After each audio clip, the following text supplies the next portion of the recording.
Wow, this is going to be, again, a very long roundabout map where HerO's harassment play can take the lead.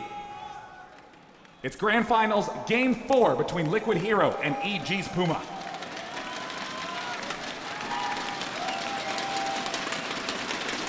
Let's introduce our players. On the southwest side of the map as the blue Protoss. Give it up for Liquid HerO.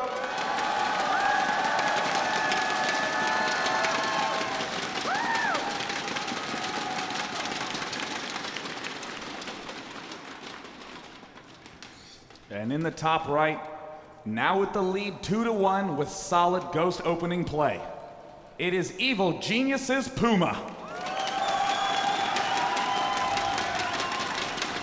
You know, a little storytelling, right? I like story time. We play the what if. Okay. Falling down to HerO 4-3 after a pretty, exhausting series and tournament overall. Yeah. And really seeing the practice and the behavior of a lot of these high-level StarCraft players. Thorzane's a great example. I love Thorzane. When he wins or when he loses, it's always to the replay. Just, go to the tape the moment it happens and just review and look and how it goes. And a lot of players do that, but I really have to imagine, Sean, that Puma dissected his games from HerO. Oh, absolutely. Post DreamHack. Yeah, you think about the way that HerO or that Puma's opening. That timing with the reactor, first of all, has a little bit of the deception behind it. Your opponent sees a reactor barracks, almost always incorporated into tech-based openings. I don't know what he's going to be doing from HerO's point of view. But at the same time, what's very clever about that timing from Puma is that he's starting off making those Marines 2 at a time. He is not going to get Stim and Combat Shield very quickly, but he can research both of them at the same time. Oh, God, that's an early Nexus. Yeah, not even in the pocket expansion. Oh, God. Oh, my gosh. That's, again, the metagame map. Near 99% certainty that Puma's going to be expanding to the back door. That's fine. You take this little broke-ass expansion here. I'll take the big money expo. That is going to be good news for Liquid HerO. But again, that push timing, that early reactor means that he's building up so many Marines that when the Combat Shield and Stim do finish, and they are a little bit late, but the army is way bigger for EG's Puma, and that's why those pushes remain highly effective. That SCV actually did not see the Nexus at all. The scouting pattern. Now, the gateway is going to be much later, so I assume that he's going to move over, and here it will go. No, my what? Oh, look at this. Certainly, knowing that the gateway is not yet complete, that he would have checked there, or the back. Man, this poor SCV, how can he go home and explain that he inadvertently missed a building? I didn't see that there was a whole base there. It looks like we're going to have a little bit of a worker fight. Probe is going to be on the retreat, but per usual, Liquid HerO has some very nice timing. He's getting the 2 gate. He already has a single Zealot out. He's going to be advancing forward. It should be enough to repel this early Marine pressure. And we did have the pocket expansion throwdown by Puma. We have a Zealot now taking the tower, and we will have the Marines now making their way back to the north side of the map, but I'm still flabbergasted that the SCV did not see that Nexus. And when you go back and you relook at just sending your opponent or your SCV into the base of HerO, it would not go close enough to that area to actually see it. So that's going to be a huge advantage for HerO, especially considering that he can take that pocket expansion whenever he has the free funds to do it. I'm almost wondering if HerO's ever experienced that in practice. Like, yeah, you just hide the Nexus right in front of him and he generally doesn't see. He won't see it. That said, Puma is a brilliant player. He's going to step in there, see that timing. He's not even going to need a check up here to know that there's a Nexus being constructed. But again, that sort of assumption is definitely going to hurt. Got another sort of hidden SCV up here in the northwest side of the map as well. Going to see if he'll do anything, any sort of shenanigans that might come out. But the factory is down, the second racks is up as well. Of course, the bunker at the top. And as you mentioned, the pocket expansion from Puma trying to get some good coverage here, but still Liquid HerO with this completely stealthy, cloaked, if you will, natural expansion, and now has just been going with the standard build as we have the gateways coming out. The Twilight Council is halfway done, and Warp Gate Research is about to complete. And what do we have up there? Attempt number 2 for the hidden starport play. but it does look like HerO has many answers to this prepared. He will be going for fast blink. He will be getting a relatively early robotics facility. That way he can blink right up onto the high ground and do the same harass we saw on Antigua Shipyard. Yeah, and this would be a great map for that as well. You know, if your units have to actually rotate into, you know, from the front into the pocket expansion or from the pocket expansion to the front, it takes a long time. Having blink, of course, gives you a great advantage in those particular types of engagements. This HerO is going to move forward and start to work on these rocks. Nothing big here, but he already has his proxy pylon set up so he can warp in. Oh, is that probe going to go find it? Probe is on a mission. And actually, he is going to fail his mission in a similar fashion the way the SCV did in the first minute of the game. It's okay, not everyone can be perfect. But you know, it looks like Siege and tanks are being researched, and with this Cloaked Banshee, it looks like rather than 1-1-1, Puma early expanded, and now he's going to 2-2-2. And that may very well be twice as effective, Marcus. It might be. At the same time, though, Puma is going to be up against a huge swell of gateways. The robotics facility finishing up, blink nearing completion.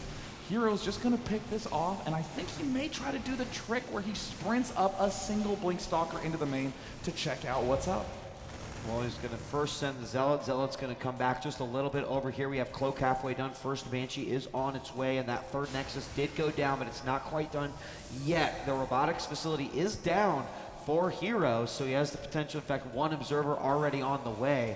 Observer likely going to come up here to help with the assist of the boost of these Stalkers as they get ready, of course, with their blink. Question will be is, will we have additional Observers coming out of that robotics facility? First Observer was not set to rally. Oh my gosh, such unfortunate timing from Puma, the brilliant play, but there we see the blink is finished. Looks like Puma will pull away. Does Puma cancel Cloak? He may not see that there is that one Observer there, but the instant there is the Cloaked Banshee advancing forward, that is going to sting for Puma.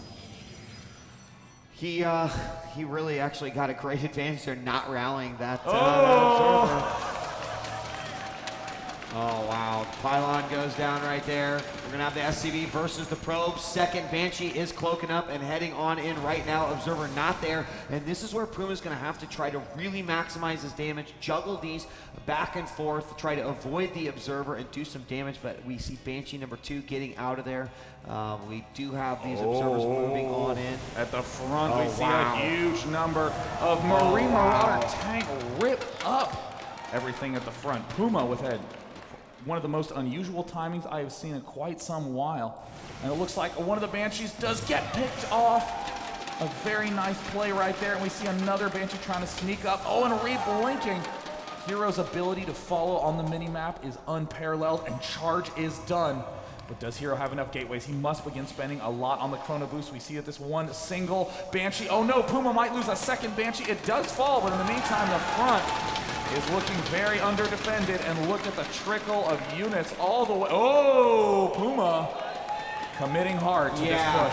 SCV's on their way. They want to get a jump in this battle. Rocks going down at the front here for HerO. Meanwhile, yes, the Tech Lab was taken out, but the Starport moving away. An additional Banshee was shot out of there of the Starport, so he's going to have to deal with that harassment while this beast knocks on his front door. This is an extremely intimidating push, and it looks like, oh, HerO again annihilating the Banshees.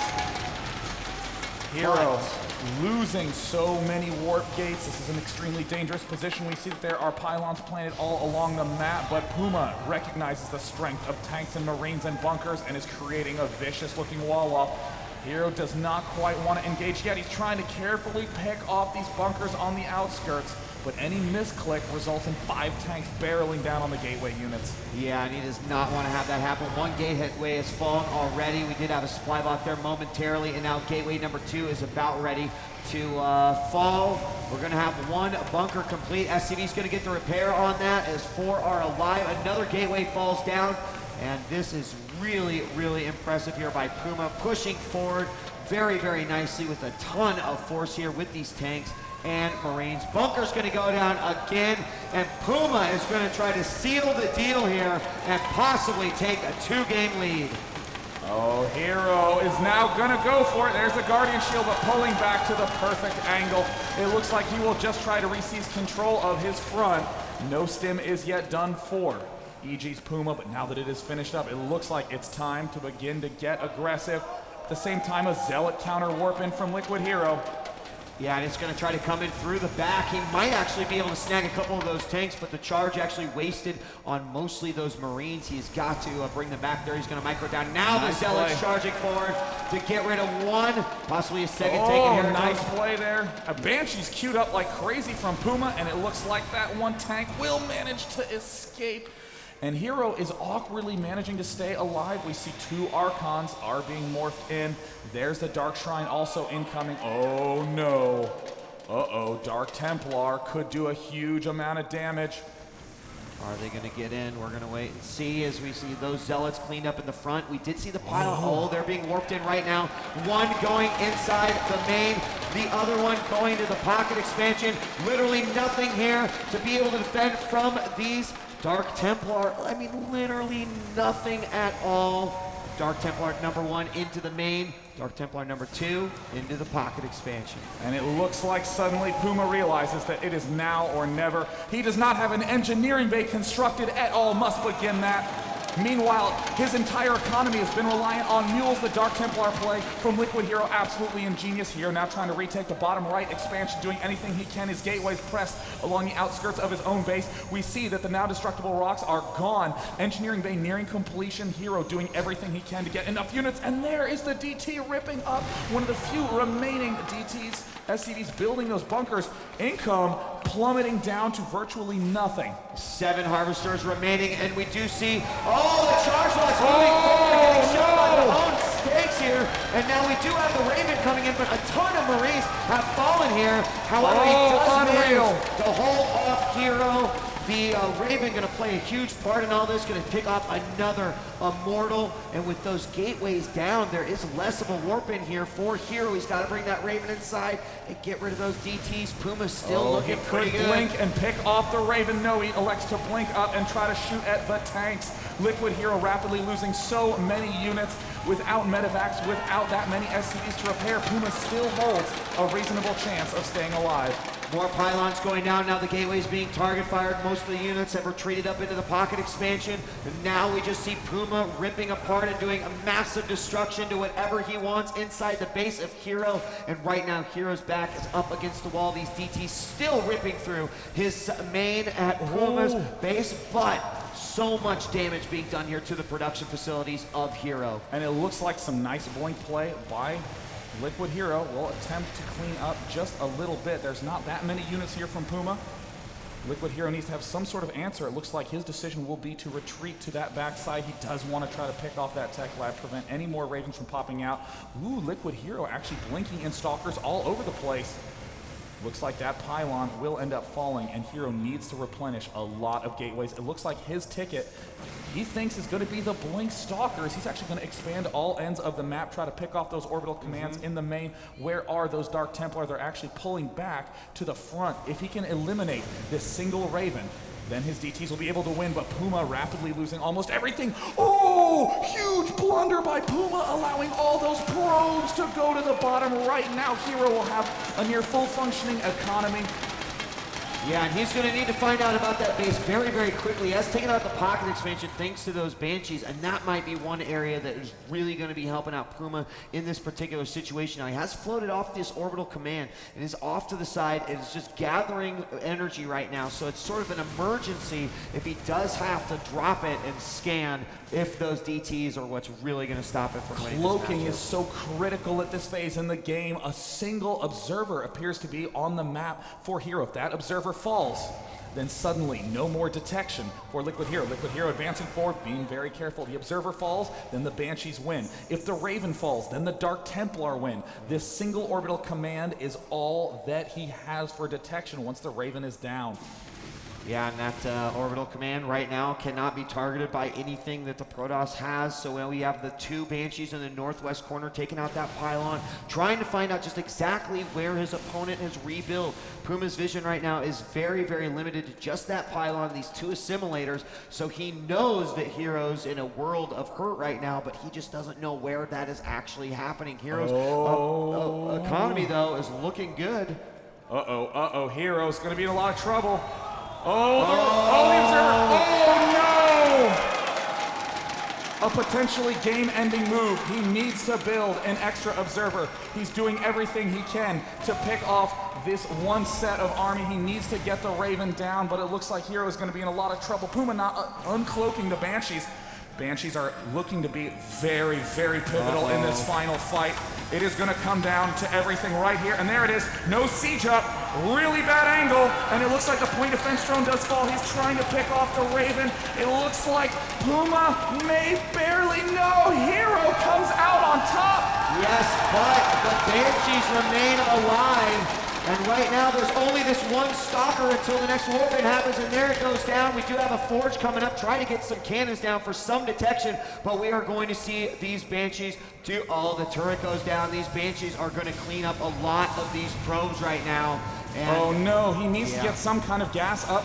He needs to just spam as many forges as he possibly can. It looks like HerO actually has to retreat with no gas.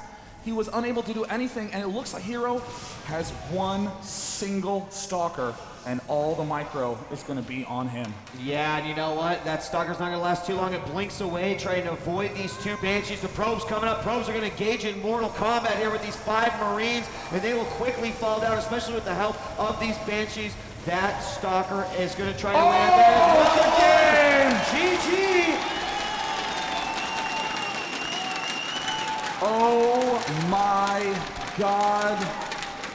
DJ Wheat, the what if game going through my head right now. What if HerO had kept that one observer alive? What if HerO had put units into his gas geyser at that expansion, been able to build just 3 or 4 more stalkers? It would have been an entirely different story, but instead, winning with 15 food after a 23-minute game, Puma has really shown that there is a new way to play TVP. It was really, really impressive. A lot of the different things that happened, especially the decision-making there at the end, but also game point for Puma, a possible repeat from NASL Season 1. That is true. We have rarely seen that as well, just over the history of StarCraft 2. It is so hard to get 2 titles of anything, let alone 2 back-to-back wins of the same event.